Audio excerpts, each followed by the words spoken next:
Struggling to beat the Rave and Redwoods Easter egg? This video has the strategies to help you at every step of the egg. This is geared towards the solo player and without director's cut.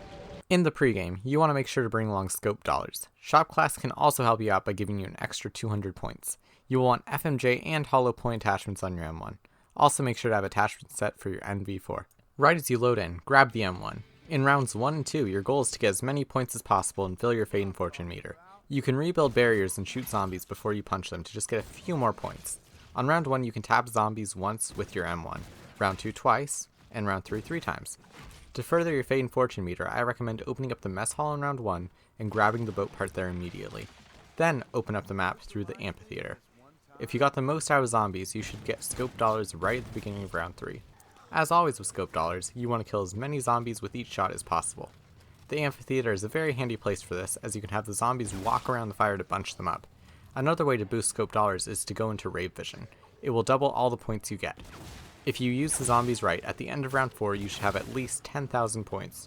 Pouches drop on the 20th kill and every 20th kill after that. Plan around needing a pouch to unlock the Vlad. Go collect the boat parts and talk to Kevin. Make the Vlad and find the wolf and owl statuettes. Use the zombies of round 5, or round 6 if you had a Yeti round on round 5, to charge the statuettes on the speaker system. The trick with these zombies is to weaken them, but not kill them. Use the M1 and shoot their legs until they pop. When they are charged, bring the statuettes over to the cabins and charge them with the Vlad. Luckily, the owl and wolf bow share kills, so it's like only charging one bow. After you fill the owl and wolf bows, round becomes irrelevant. Trade your M1 for an NV4 and grab Tough Enough and Up and Adams before the first ritual. You should save up points and pack a punch the NV4. The NV4 is more than capable of shooting off the arms and dealing with the slasher. When the slasher comes, you cannot damage him until you're out of Rave mode, so do not waste bullets shooting him right as he comes into the map. You will want to shoot him dead as soon as you're out of Rave vision.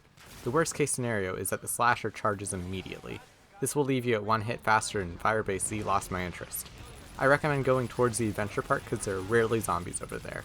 Grab Mule Kick and a Banshee before the second ritual. You will use the Banshee to shoot the legs off. Just aim at the legs and you should have no problems. This time with the slasher, leading him up the hill towards the caves while shooting him is the safest way to go. You want your weapon setup to be a single pack punch NV4, the Acid Rain, and a Ben Franklin. Make sure the Ben Franklin's in the Mule Kick slot because it is the least important. The perks you want are Up and Adams, Tough Enough, Racing Stripes, Quickies, and Mule Munchies. Mule Munchies can be traded out for something else if you really want to, and you can just not bring the Ben Franklin, though I do not recommend this.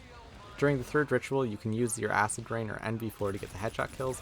With the slasher, you want to lead him up towards the building with the bank. Preferably before round 10. Make the golden frog charm and put it on your NV4. Here's a quick tutorial for it. Pick up the charm on either a green chair in the building with the bank, or on the floor in the back of the RV near the Rave. Place it down in the trench between the mess hall and the beach. Get into Rave mode and use your slam to slam the frogs. You can slam by jumping and pressing melee at the peak of your jump. Once all the frogs are slammed, pick up the charm with your NV4 out. This charm is important because it allows you to ignore water, and that is helpful because the boss fight arena has a lot of water. This boss fight isn't too hard and you should be able to nail it on one of your first few attempts. The biggest trick is to use and abuse the slam that exists while you're in Rave mode as it can one-shot the zombies. Being solo, the zombie spawns can be overwhelming, so be sure to use your Acid Rain to protect yourself while filling the skulls. The biggest danger during this fight is either getting stuck in zombies or having the boss and zombies hit you at the same time. Pay attention to the boss, and if he's about to jump on you, move away quickly. During the symbol step, shooting the boss with the Ben Franklin will hit his symbol no matter where it is on him. This makes the steps so much faster. Just check that there is a symbol on him and blast him.